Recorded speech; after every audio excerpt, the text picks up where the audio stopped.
Welcome back into another edition of In Depth with Lindenwood Athletics. And today I'm joined by head coach of the women's basketball team, Katie Falco. Katie, thanks for joining us today. Thanks, TJ, for having me. Absolutely. You guys have had an interesting offseason, to say the least. It's been a crazy year for everybody, as we've mentioned before.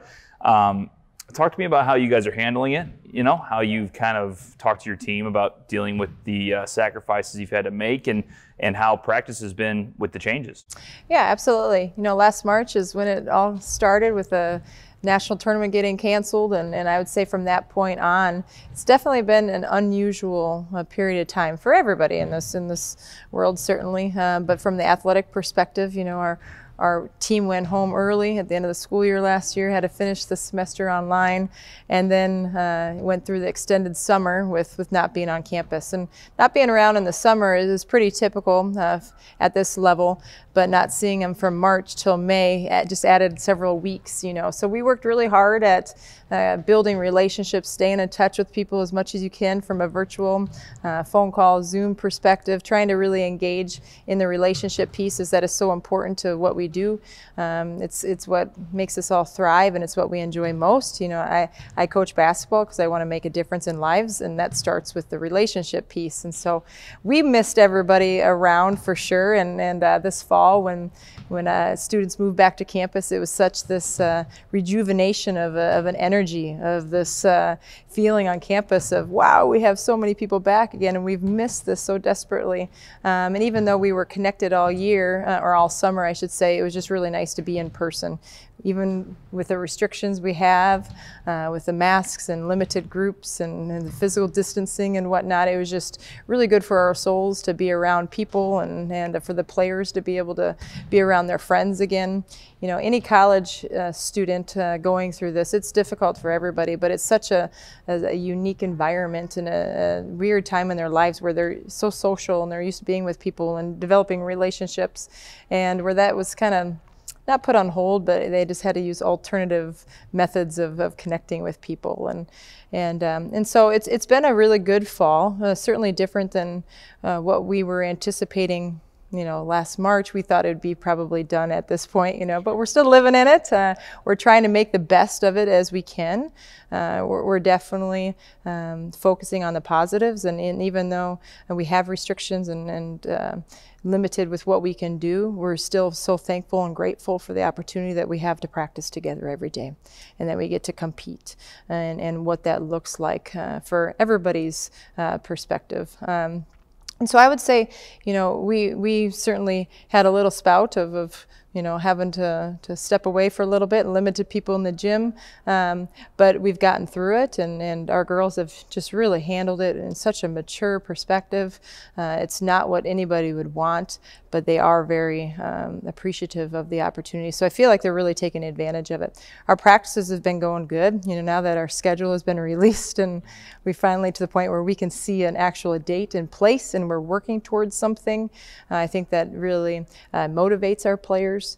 It's hard to know how to stay motivated and how to work hard every day, not knowing what's next or if it's even going to happen. And now that we're talking a couple weeks here at this point, about 2.5 weeks until we tip it off, and I'm really pleased. I'm really pleased with the direction we're going. We have to put a lot in a short period of time, but that's with any season. And so, it's unique that we don't have scrimmages or we don't have exhibition games to kind of try to get ourselves evaluated before the official games count. But we're finding ways to be able to learn from our own mistakes and see growth and development as a team. It's one thing we've talked about as a team and as coaches too. We feel like our path to progression has been really good this year, really positive. We're picking things up at a little bit faster pace. They're starting to understand each other's tendencies and playing with each other. We have 4 new players on our team this year. And so we have certainly a good group of returners that are experienced and that were impact players. And now we're meshing, new players into that and how they've really bought into that opportunity. And we're starting to see some pieces come together, which is really exciting as a coach. Yeah, you talk about the new additions and having to replace 2 players, and Callie Bildner and Lindsay Medlin, who have been here and have been a staple here since you've been here too, the start of your career. So I mean, talk about the absence of them, and I mean, going through the fact of getting your recruits in here and starting to replace those players, but also some of the returners coming back that you did bring in last season that made big time impacts. Just talk to me about how that mesh is going. Yeah, it's going really well. Every year you graduate really good players, and as a coach, you're like, wow, we're going to have to fill these pieces, or we're going to have to find a new way of doing things. And what you ask as a coach is that the returning players, they all step up. And then you get some additional players that come in, and you expect their learning curve to be pretty quick. It's a big transition from high school to college, or from one program to another. But I'm really pleased. Certainly with Callie and Lindsay graduating last year, they were a big part of what we did, and certainly I'm so thankful for all the players that I got to coach within my first 2 years and helping us get this program to a point where we have some identity, and people hear about Lindenwood women's basketball in a really positive light. And so I'm thankful for everybody that has paved the way for us to get to that point. It's really important, and I'm proud of what those teams were able to do. And so this year the expectation is that those returning players for us do step up. For those who had big roles, well, they need to have bigger roles. For those who are trying to fight for positions, it's competitive. And it's really nice as a coach to have players come in who are all competing for spots and are all driven and motivated because they want to be able to prove themselves. And you hope that we have a lot of depth. I do feel like we've got some really good depth this year, and we're going to look a little bit different, but we're also going to have a lot of similarities. And your team kind of takes on the personality of that team that year. You graduate some players, you bring some new players in, and then you watch to see how individuals grow and develop. And we've got some really, really good pieces that I'm excited about. So I feel like we are transitioning well into a new team and what our team for 2020-21 is going to look like. And it'll be fun to be able to match it up to somebody else to see where we really Sure, stand. we match up, absolutely. Mm-hmm. You talk about some of the returners and how excited they are to get back on the court, but there's got to be a little extra fire too with what happened in March. You guys were looking like you're going to be in the national tournament. I mean, we can say that you guys were going to make it, and then not just Lindenwood, everybody did not have the opportunity to play, got canceled, and I feel like there was some things that the players will never forget. The fact that they worked so hard, got to that point, and then it was kind of not really taken away from them, but because of everything going on in the world, had to be taken away from them. So do you think there may be a little extra motivation coming into this fall since they didn't get a chance to play in the national tournament last year? Absolutely. Players put so much time into it. I mean, they've worked their whole lives to get to this opportunity. And when you are successful and then, you have a chance to do something on the national stage that not many teams get to do and it's taken away, it leaves you with this kind of unsettling feeling. We've just talked about how, this year is a new year and our past doesn't determine anything. But I do hope that our players have held on to a little bit of that unsettling or frustration or kind of motivation to be able to redeem ourselves, because you use that a little bit in your belly to motivate you and to be able to come back and improve it again. And the best way that we can make up for having an opportunity last postseason taken away from us is to show what we're made of right now. And we're controlling what we can control. That's all you can do. But I do want to stress that, our players, our coaches, we're trying to do everything we can to prepare, even through the adversities that we face and even through the different circumstances and restrictions that are in place. We're still preparing to compete this season and be really good. And, we want to have that approach. We don't want to just, all summer and fall, even though we didn't know when our season was going to start, if it was really going to happen or not, we took the approach that it's going to happen and we're going to be prepared when it does, not kind of react to good news and then, let's start getting ready. So I think it's been a continuation since last March for our returners, and it's a motivating piece for our young new players who want to be able to say they were a part of a team that got to compete in the national tournament. Sure. And then you go into year 3 now, you and your coaching staff. Talk to me about the goals you have. I mean, as you know, as personally as a coach, but also as a program, when you get to a level you guys are now, winning a lot of games every year, getting opportunities at the national tournaments, there's always like, how do we get better? How do we do more? So the question is, what is the preparation this season to get even better in year 3 for you? Yeah. We as a staff work really hard together. I'm so thankful for the coaches on my staff. We all have the same vision and we have the same goals, and so it's nice to be able to work together that way because you're all fighting for something, and they're invested, they're engaged, they're connected with our players, and so we talk about that a lot. You can't go somewhere without a vision, and it's not just something we throw together a little bit by little bit. It's the goals that I have for this team and what we want to accomplish here as a Lindenwood women's basketball program is no different than when I got hired.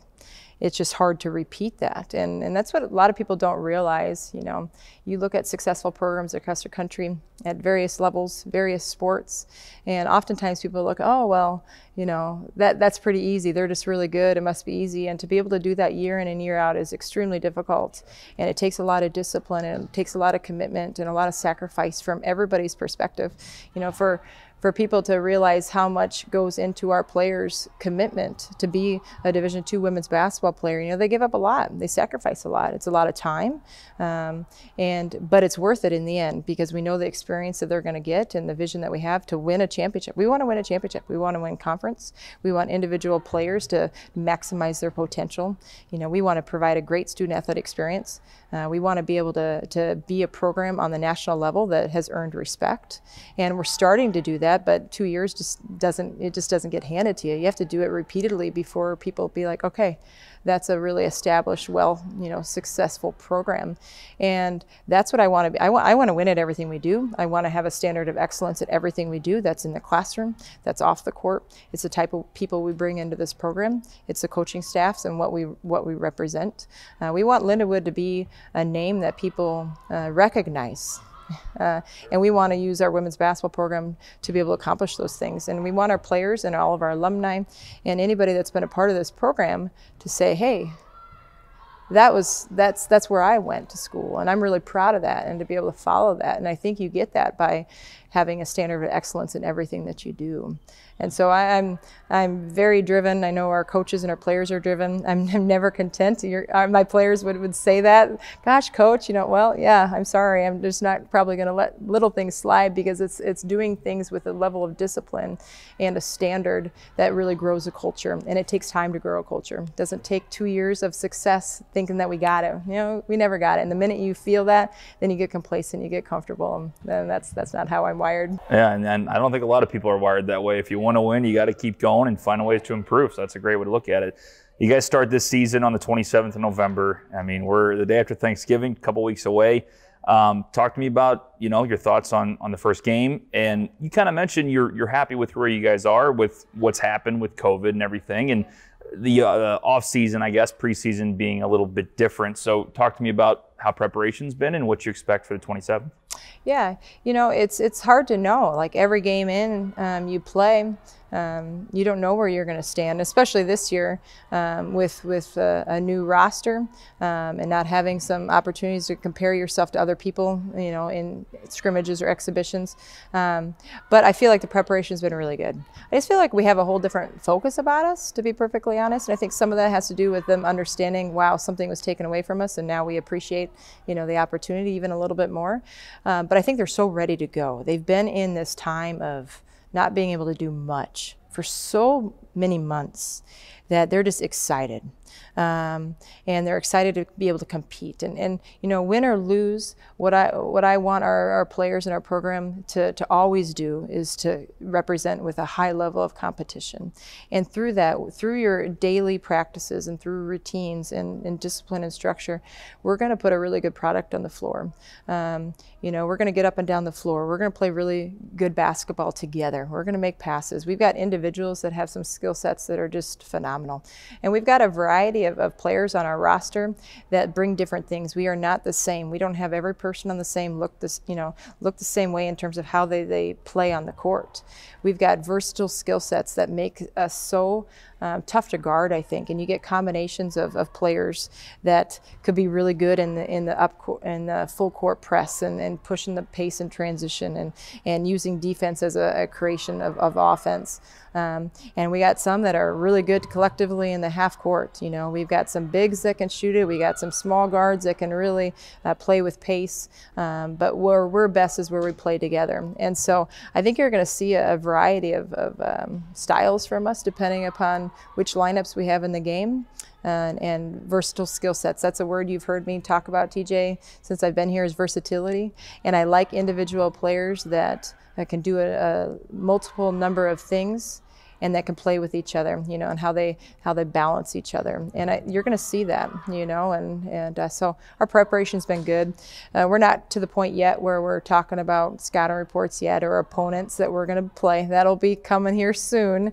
We're focusing on ourselves right now. We're watching how we do in practice and evaluating film and giving individual feedback for player development. That's a big piece of what we do. We spend a ton of time on player development. They're already great when they come in, but our goal is to make them better. And then how can we put that together where we're really collective as a team? But we got at Missouri S&T to start, and then Drury. So no matter who we play, our league is really good, and we're going to have to be ready to compete. Yeah. Very tough conference. Well, we're looking forward to seeing you guys back on the court on the 27th. Coach, congratulations on, you know, just getting through this off season and coming out on a good foot. We're excited to see you on the 27th. Yeah, thank you. We're really excited to play. And I just have to give credit to our players on how well they've handled it. I know I've mentioned that they've done it with such a level of maturity, but it's not easy for anybody to go through. And especially when there's such a level of uncertainty and unknown. You know, we kind of joked in this profession that the only thing we could really tell our players were, I don't know. I don't know. Said that too many times, I'm sure. Yeah, and they just handled it with such resiliency and optimism. And that's what it takes, you know, taking advantage of a situation and making it as positive as they can. And I'm really proud of our team and our coaches because they did exactly that. Coach, we appreciate your time today. Thank you so much. Appreciate it.